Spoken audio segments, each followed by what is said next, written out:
नमस्कार मित्रों, स्वागत है आप सभी का हिंदी आलोक यूट्यूब चैनल पर। उत्तर प्रदेश लोक सेवा आयोग ने एलटी ग्रेड हिंदी परीक्षा की जो उत्तर कुंजी है वो 10 दिसंबर को अपनी आधिकारिक साइट पर जो है अपलोड कर दी है। और ये जो आधिकारिक उत्तर कुंजी है ये 15 दिसंबर तक रहने वाली है और 16 दिसंबर तक आयोग ने समय दिया है आपको आपत्ति करने के लिए कि आपको जो आपत्ति है आप साक्ष्य सहित आप जो है उसका प्रत्यावेदन दे सकते हैं, उसके विरुद्ध जो है आप आपत्ति कर सकते हैं। उन्होंने मांगा है। मेरा मानना है कि आप सभी को आपत्ति करनी चाहिए, क्योंकि उत्तर प्रदेश लोक सेवा आयोग जो एलटी ग्रेड हिंदी का प्रश्न पत्र हुआ है उसमें बहुत कम संभावना है आपत्ति की। उतनी संभावना नहीं है जितनी दूसरे आयोगों में होती है, लेकिन फिर भी ऐसा नहीं है कि आपत्ति निरापद है या आपत्ति की संभावना नहीं है। तो हमने कुछ प्रश्न लिए हैं जिनमें आपत्ति की जा सकती है। इस वीडियो में हम ये भी देखेंगे कि आपत्ति कैसे की जाएगी, उसका तरीका क्या है और आपत्ति किन किन प्रश्नों में हो सकती है हिंदी के।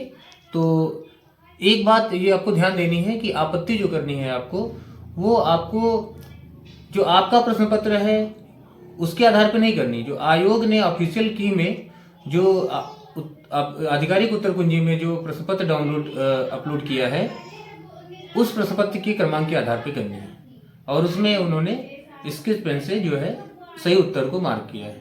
तो आप आपत्ति करेंगे तो अपने प्रश्न पत्र के क्रमांक के आधार पर नहीं, जो आधिकारिक उत्तर कुंजी का प्रश्न पत्र जो है जो आयोग द्वारा अपलोड किया गया है उसके क्रम के आधार पर करेंगे। तो कौन कौन से प्रश्न हैं जिन पर हम आपत्ति कर सकते हैं, तो सबसे पहले हम लोग बात करते हैं।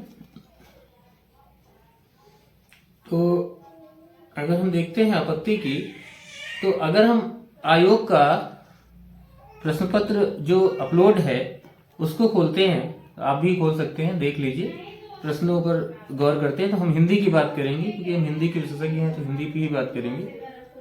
जीएस में मेरा मानना है कि संभावना नहीं के बराबर है। हिंदी में सबसे पहला जो आयोग के आधार पर जो आयोग ने जो प्रश्न पत्र अपलोड किया है उस आधार पर जो 100वां प्रश्न है इस प्रश्न पत्र में, आपका नहीं, जो आयोग ने अपलोड किया है 100वां प्रश्न, इसमें है कि रस निष्पत्ति के सिद्धांत में मुक्तिवाद का प्रकरण किस आचार्य ने दिया है। देखिए, ये भुक्तिवाद होता है और मुक्तिवाद नहीं होता, तो प्रश्न ही गलत है। तो आप इस आधार पर इसको डिलीट करवा सकते हैं। और जो भी काव्यशास्त्र की आधिकारिक पुस्तकें हैं सब में भुक्तिवाद दिया है, मुक्तिवाद आपको कहीं नहीं मिलेगा। तो इसका जो है साक्ष्य प्रस्तुत करके आप ये प्रश्न डिलीट करवा सकते हैं। यदि आपका प्रश्न ये गलत हो गया, आपने भट्टनायक के अलावा और कुछ लगाया है, तो आप ये प्रश्न डिलीट करवा सकते हैं, क्योंकि आयोग की इसमें गलती है। आयोग को यहाँ पर भुक्तिवाद लिखना चाहिए, मुक्तिवाद कोई वाद नहीं है। तो इसलिए ये प्रश्न ही निराधार है। इसके उपरांत हम देखते हैं जो एक और प्रश्न हो सकता है। अब ये काव्यशास्त्र का जो प्रश्न है ये किसी भी आधिकारिक पुस्तक जो काव्यशास्त्र की होगी, भारतीय काव्यशास्त्र की, उसमें मिल जाएगा। उसके बाद और अगर हम बात करें कि दूसरा प्रश्न कौन सा हो सकता है जिनमें हम आपत्ति कर सकते हैं, तो एक ये जो स्वैरम है, स्वाधन ईरम का शुद्ध संधि रूप है। अब ये गुण संधि का अपवाद है, तो स्वैरम तो ठीक है, लेकिन जो इन्होंने विकल्प सही माना है, जो स्वैरम लिखा है उस स्वैरम में हलंत नहीं है, जबकि हलंत होना चाहिए। तो इस आधार पर आप इस पे आपत्ति कर सकते हैं। मैं अपने चैनल के माध्यम से भी आपको इसका प्रूफ जो है आगे उपलब्ध करा दूंगा कि किस प्रकार जो है ये गलत है। तो जो स्वैरम है, तो जो विकल्प है, वैसे तो स्वाधन ईरम सही है, लेकिन जो इसका संधि रूप इन्होंने लिखा है स्वैरम, तो माँ में इनको हलंत लगाना चाहिए था, और माँ में चूंकि हलंत नहीं है, अतः ये प्रश्न डिलीट हो सकता है अगर आप प्रयास करेंगे। तो जिसका ये स्वाधन ईरम वाला प्रश्न, मतलब 131 प्रश्न संख्या आयोग के प्रश्न पत्र के अनुसार गलत है, आयोग ने जो अपलोड किया है उस आधार पे गलत है स्वैरम, तो वह इस आधार पे इसको डिलीट करवा सकता है कि इसमें हलंत नहीं लगा है, जबकि इसमें हलंत होना चाहिए। स्वैरम बनेगा, स्वाधन ईरम, तो ये स्वैरम बनेगा। ये गुण संधि का अपवाद है। तो एक इसके बाद एक प्रश्न और है जिस पर आपत्ति मेरे हिसाब से की जाएगी तो बिल्कुल मान्य होगा। उत्तर रामचरितम में कितने सर्ग हैं? अब देखिए, उत्तर रामचरितम क्या है?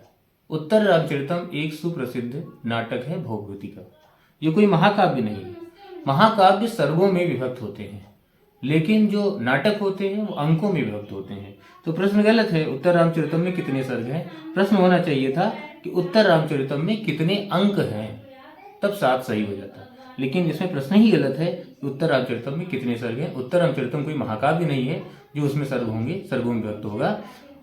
उत्तर रामचरितम एक नाटक है जो 7 अंकों में विभक्त है। तो इस आधार पर आप इस प्रश्न पत्र भी, मतलब इस प्रश्न में भी जो 132 प्रश्न है, आयोग के अनुसार, आयोग का जो प्रश्न पत्र अपलोड है उसके अनुसार जो 132 है, उत्तर रामचरितम में कितने सर्ग है, इसमें भी आप आपत्ति कर सकते हैं। तो 3 प्रश्न आपको मिल गए। प्रश्न संख्या 100 मुक्तिवाद जो है, उसके बाद स्वरम, इसमें हलंत नहीं है स्वरम में, जो ऑप्शन इन्होंने विकल्प जो सही माना है। उसके बाद उत्तर रामचरितम में कितने सर्ग हैं, तो यह होना चाहिए उत्तर रामचरितम में कितने अंक हैं।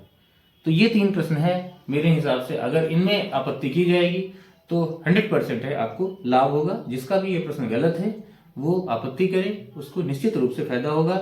और देखिए, इस पे ढिलवाई न करिए आपत्ति करने में, क्योंकि आपत्ति एक एक प्रश्न से हजारों विद्यार्थी अंदर बाहर होते हैं। तो ये 3 प्रश्न बहुत बड़ी बात होती है। आप अंदर भी हो सकते हैं, अगर आप मार्जिन में हैं, सब लोग आप अंदर हो सकते हैं। और प्री क्या है, केवल अंदर होने का खेल है, मेन लड़ाई तो मेंस की है। तो पहले आप प्री में अंदर होने का प्रयास करिए।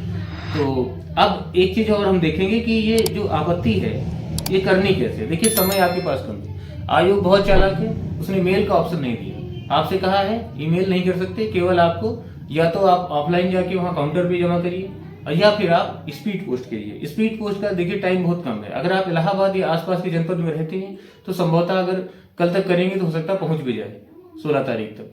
4-5 बजे तक उन्होंने टाइम दिया है। सबसे अच्छा है, मेरी यही सलाह है कि आपका अगर कोई प्रयागराज में परिचित रह रहा है तो आप उसको सारी चीजें साक्ष्य भेज दीजिए। वो वहां पर आप अपना नाम क्रमांक और डिटेल जो भी है प्रारूप सहित वो भेज दीजिए, वो वहां पर जमा कर देगा। तो ये सबसे सेफ रहेगा। और आसपास के जिले का है तो भी 16 तक आराम से पहुंच जाएगा। स्पीड पोस्ट करिएगा, साधारण डाक से नहीं। तो कैसे भेजना है, इसका तरीका है। तो देखिए, आयोग ने एक लेटर भी आंसर की के साथ डाउनलोड किया है, अपलोड किया है, और उसमें उसने बताया है कि इस प्रकार आपत्ति की जा सकती है, और उसका एक प्रारूप भी उन्होंने बताया है। अगर आप देख सकते हो तो ये उसका लेटर है और ये प्रारूप है।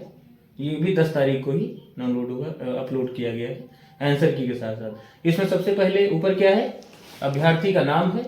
अभ्यर्थी का नाम, अपना नाम लिखिए, अनुक्रमांक, आपका जो रोल नंबर है, परीक्षा का नाम, LT ग्रेड, और विषय का नाम, अगर हिंदी के है तो हिंदी।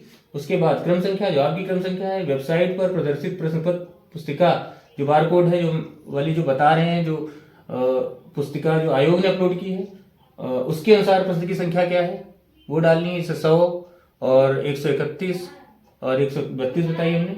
उसके अलावा वेबसाइट पर प्रदर्शित प्रश्न पुस्तिका बारकोड क्रम के अनुसार आयोग का जो भी उत्तर माना है, बी माना है, सी माना है, वो लिखना है। उसके बाद आपको क्या लगता है वो लिखना है। अगर प्रश्न गलत है तो वो बात लिख देनी है। और साक्ष्य, उसके साक्ष्य जो भी होंगे आप क्या करेंगे, एक साथ इसके साथ वो साक्ष्य भी स्टेबल करके क्रम वाइज लगा देंगे। जैसे 100 का सबसे ऊपर है तो उसको ऊपर लगाइए, 131 का दूसरे नंबर पे है तो उसके बाद लगाइए, फिर उसके नीचे 132 है तो वो लगा दीजिए। तो इस क्रम में आपको भेजना है। और कैसे भेजना है ये भी उन्होंने आयोग इसमें लिखा हुआ है। देखिए, इस लेटर में इन्होंने लिखा है कि इसमें आपत्ति करने का तरीका इन्होंने लिखा है कि देखिए, अगर जीएस के लिए कर रहे हैं तो अलग होगा, मतलब एक ही लिफाफे में होगा। लेकिन जीएस वाले जो 1 से लेके 30 तक प्रश्न है उनका एक प्रत्यावेदन इस तरह का अलग बनेगा, उसके साथ उसके प्रूफ लगेंगे नीचे। और हिंदी का जो 31 से लेके 150 होगा उसका प्रारूप अलग बनेगा, उसके साथ उसके नीचे उसके साक्ष्य लगेंगे। तो अगर आप हिंदी करना चाह रहे हैं तो एक बनाइए और उसकी हिंदी का लगा दीजिएगा। जीएस का भी लगाना चाह रहे हैं तो 2 बनाइए, जीएस वाले साक्ष्य उसके साथ अटैच कर दीजिए, और उसमें 1 से 30 का विवरण दीजिए जो भी जिसमें भी आपत्ति है जीएस में, और 31 से लेके 150 तक हिंदी वाले में आपत्ति दीजिए। उसका दूसरा प्रारूप बना लीजिए इस तरह का, और उसको जो है उसी के साथ उसके जो साक्ष्य है उसको नत्थी करके अलग अलग नत्थी करके फिर एक ही लिफाफे में बदले लिफाफे में भेज देना है। किस पते पर भेजना, देखो इसमें दिया है,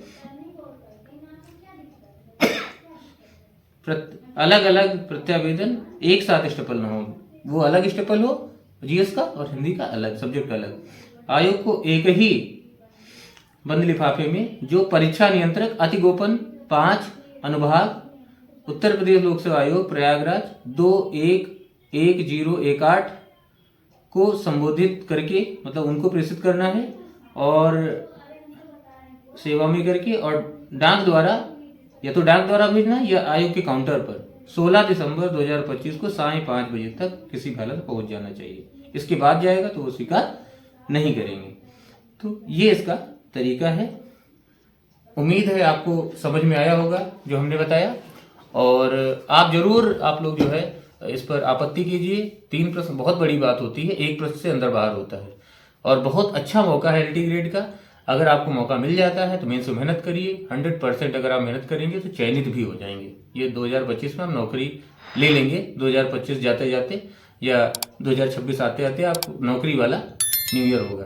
तो अगर और भी कुछ डाउट हैं तो आप कमेंट बॉक्स में कमेंट करिए और मुझे बताइए, उसका निश्चित रूप से उत्तर दिया जाएगा।